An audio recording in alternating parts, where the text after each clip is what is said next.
Lain na sad nga bagulbol sa atong mga higala nga mga sulpot. Nasakitan siguro sila pagsulti na ako kung wapay Katoliko, walay Bibliyang bitbit ang ato ang mga higala nga mga sulpot. Ang tinud-ana mao gyud kay maturan.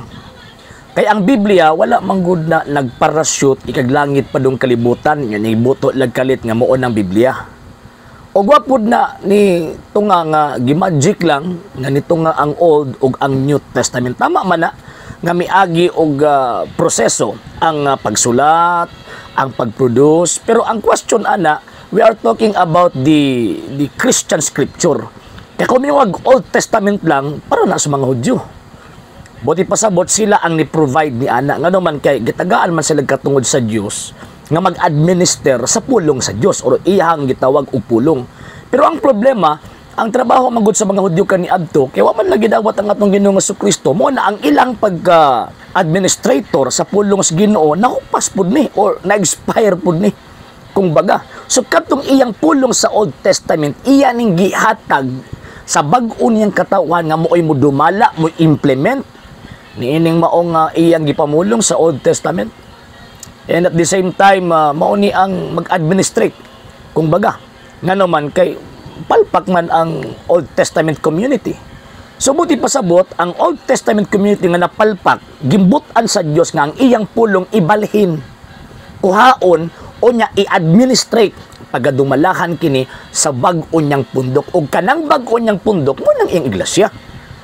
Mo nang iyang iglesia. Muna sa kasaysayan sa kasulatan, ang Old Testament from the Jews, pagkaman pag-abot sa New Testament sa mga Katoliko na, pagkaman giusa ni.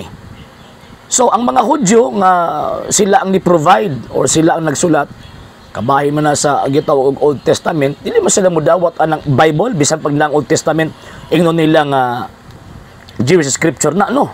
Di sila mudawat ana. Nga naman kay ang Jewish Scripture, Old Testament lang, walay labot ang New Testament. So mo na hinungdan nga nag-exist ang Biblia tungod sa hinungdan sa Christian Church. Ang Christian Church mo ini-provide ana. Unya kanang Christian Church mauna ang Santa Iglesia Katolika Apostolika Romana. Wala nga sakit man na sa inyo ha kay masugot mo sa dili mo mo tinuod.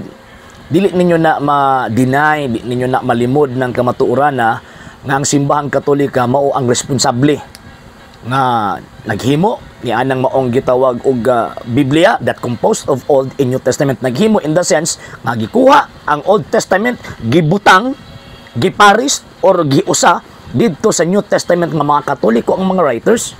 Then after on that ayon gitawag sa simbahang Katoliko og Biblia.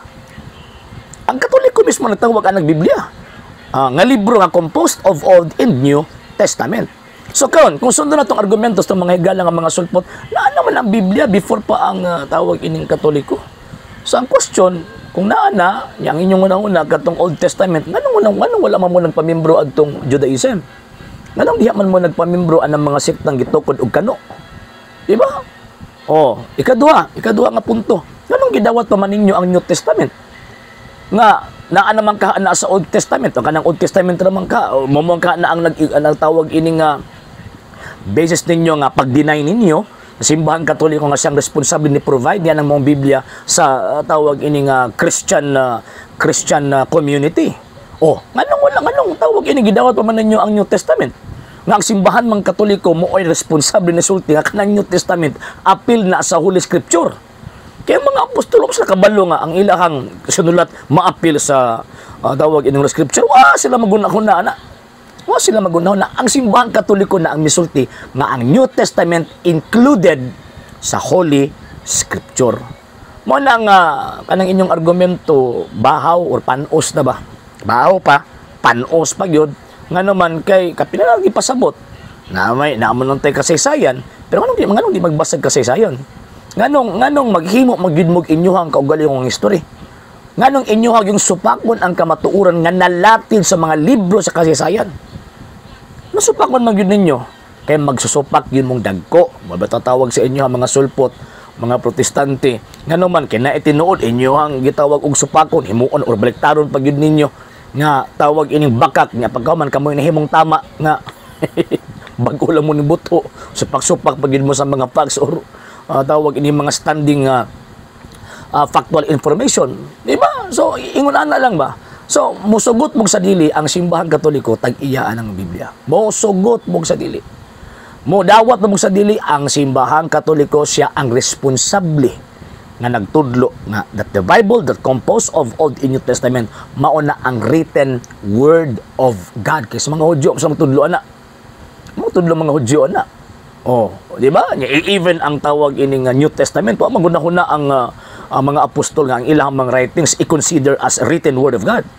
Ang simbahang katoliko nang misulti ana that the Bible is the written word of God. Kanang Bible composed of Old and New Testament.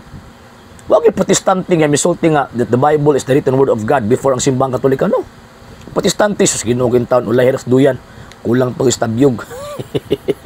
Sa hindi pa po nakapag-follow sa mga pages po natin, i-follow nyo po yung mga pages po natin, RJ Horolanciano II TV, Apolia Punto Argumento page, Kuya Apologies TV page, and RJ's Vlog 2022. And pwede rin po kayo mag-send po dyan ng Facebook stars. And also, sa ating po mga channels, sa hindi po nakapag-subscribe, i-subscribe po ninyo yung mga channels natin, Dalay Catholic, Apologies International Official, RJ Sano II TV, Kuya Apologies TV, and Barrio Kawayan Religious Forum.